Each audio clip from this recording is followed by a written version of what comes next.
has concluded. We will take it to the UN General Assembly later this year, and hopefully we will conclude it in COP28, and there will be no COP29.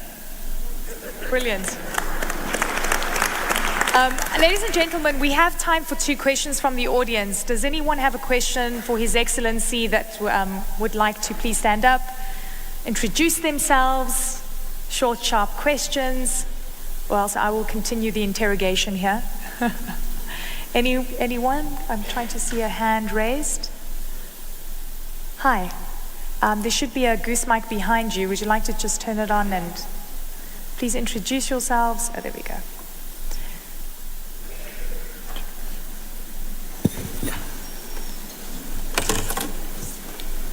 Hi, my name is Wendy Atieno, and thank you for this opportunity to be able to directly ask the President of Kenya about the tax rates in Kenya.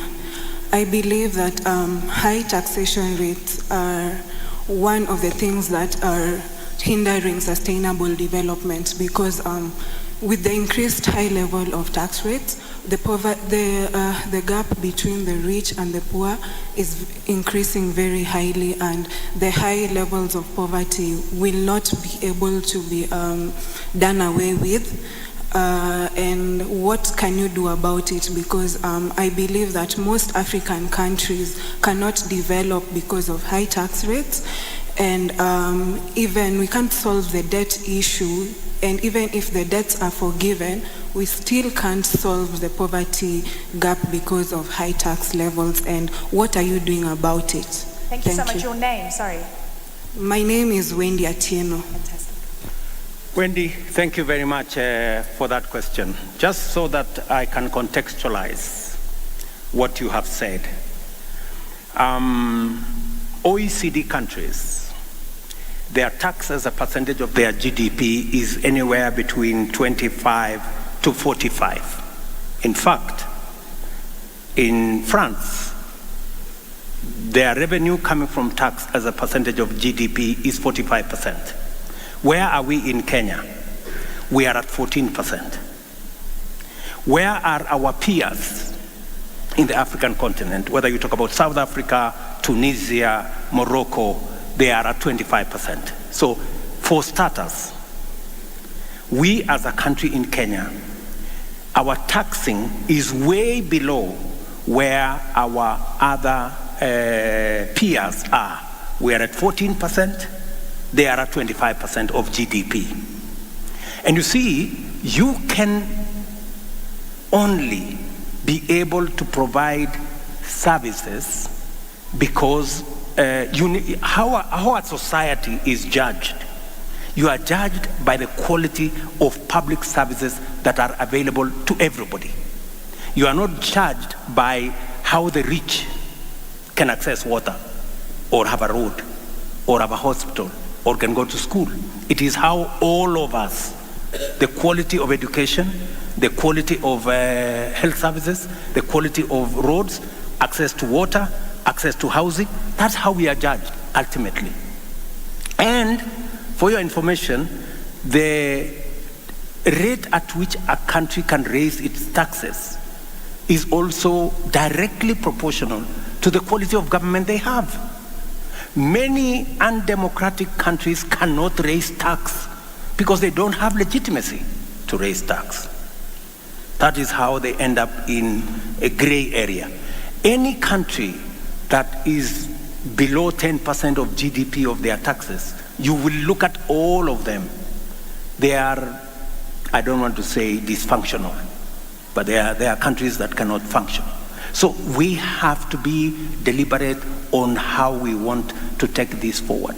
There is a false narrative that you can have access to aid. You can wait for somebody, their goodwill, for you to take things forward. For example, what have we said in Kenya? We have said the rest of us who earn 500,000 and more, we should be able to contribute more. I think it just makes sense. The rest of the people who are below should contribute less. And what are we doing with our taxes? What are we doing, for example, with the housing fund? We are creating more taxpayers.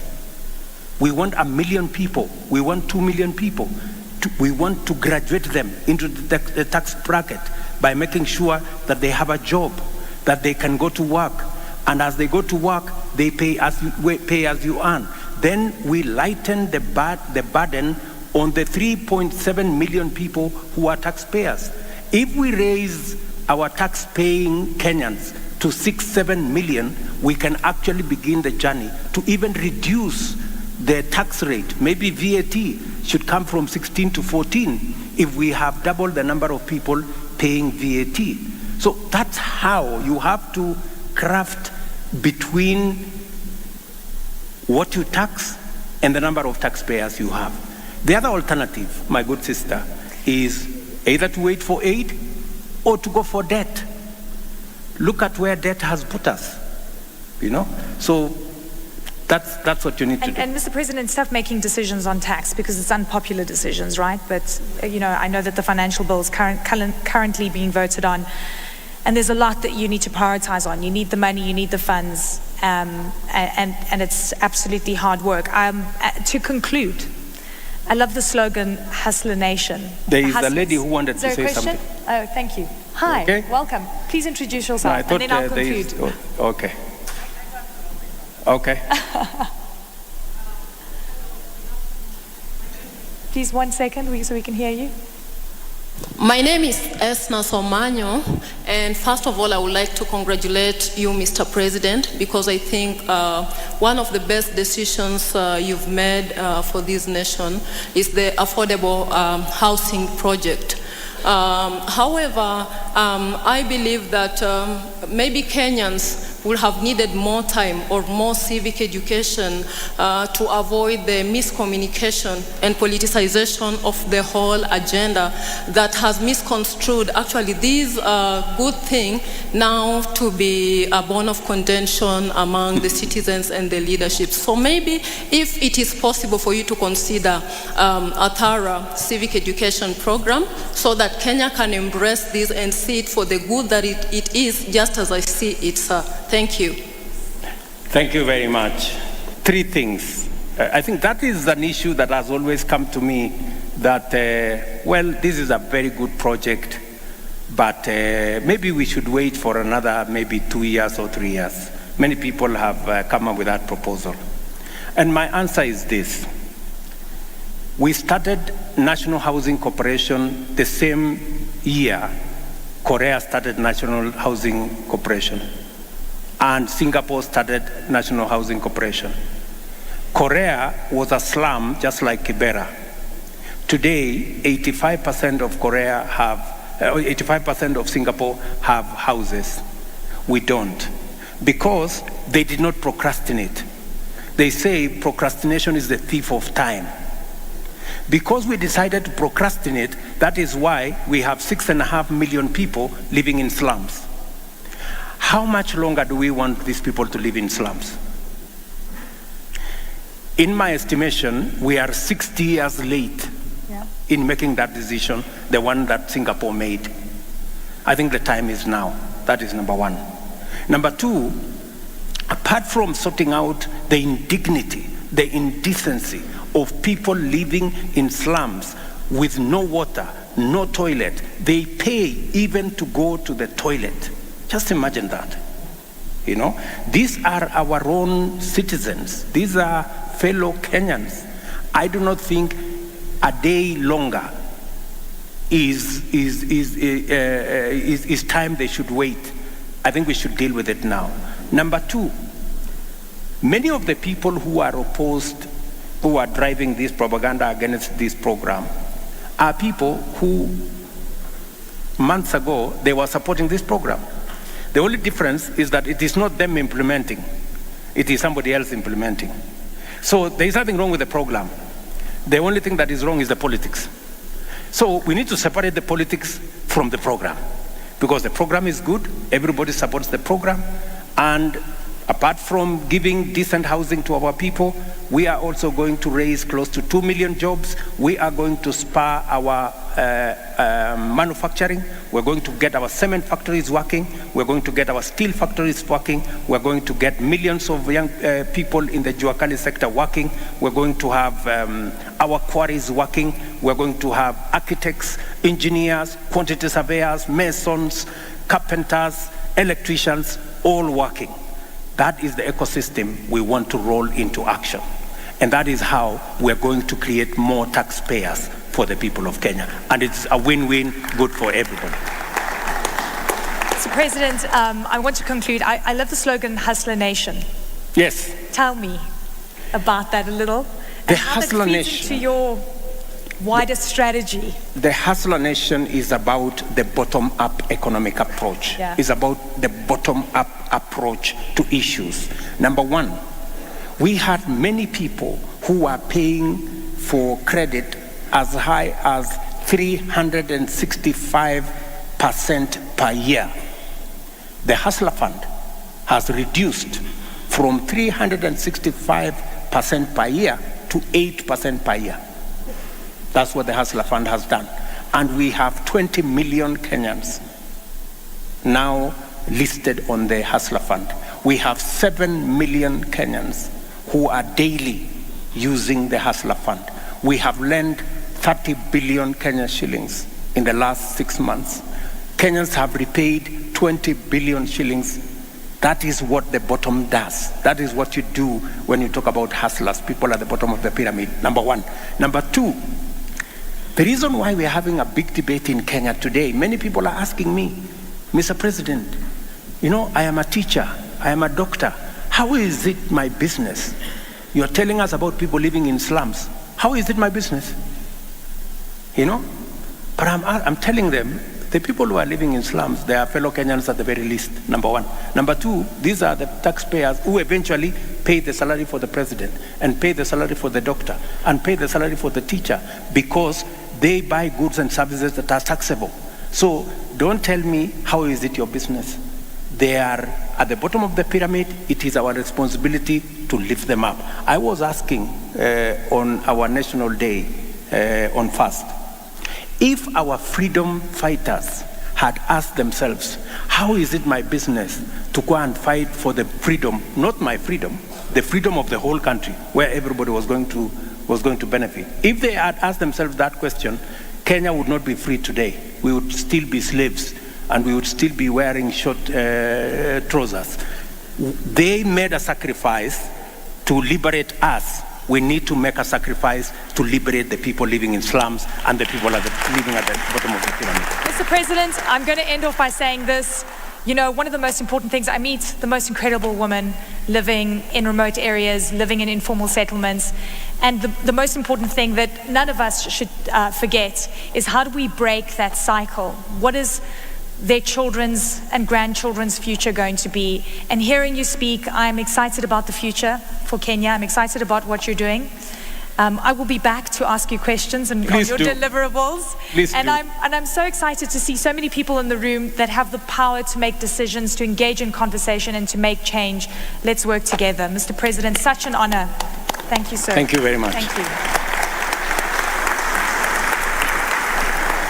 Thank you so much. Thank you, Mrs. Aline Gaikos, for your questions, Vice President Mr. Suwani and President Ruto. We are truly grateful for your attention and for being here today. My gratitude to Mrs. Sharif for giving us the privilege to hear from these two leaders and distinguished delegates for their insights and contributions to this dialogue. May I, on behalf of the UN Habitat Assembly and behalf of all delegates that have come to Nairobi, thank you both Vice President Suwani and President Ruto for gracing this occasion with your presence. Distinguished delegates, this meeting of this session has come to a close. I would like to request all delegates to remain seated while I bid our honored guests goodbye. We will resume in the afternoon, but please remain seated for the guests to leave before. Thank you. President. Thank you so much. What an honor to see you and speak to you. Thank you very much. We're going to switch off these mics. Thank you so much.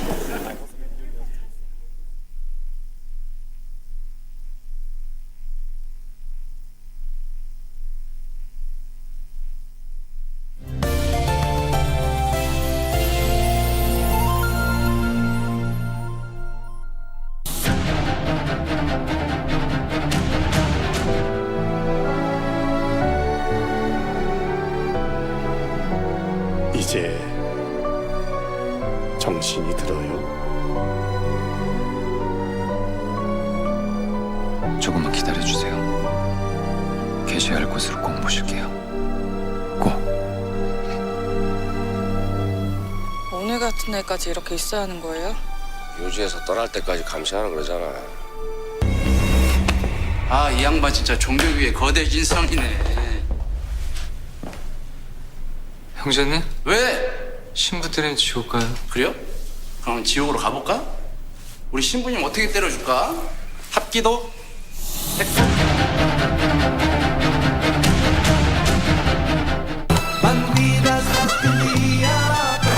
Vicario is the most perverse being I've ever known in my life, Pancho. He told her that she and Ruben were siblings. I'm going to convince Oligario that that's another invention of yours to separate us. Really?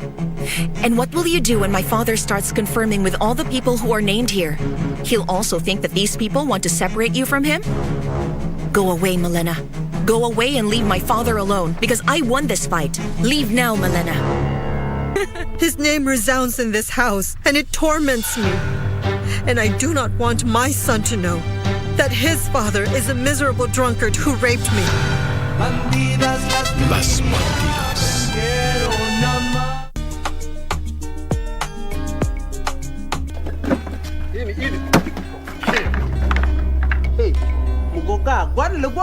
Okay, umekuja hapa kuongelesha watu vibaya ama umekuja kuuliza kazi? Usininyime chance tafadhali, makaratasi nitaleta. Unajua nasikia kilele zako sinani amalisa kichwa na uso na kila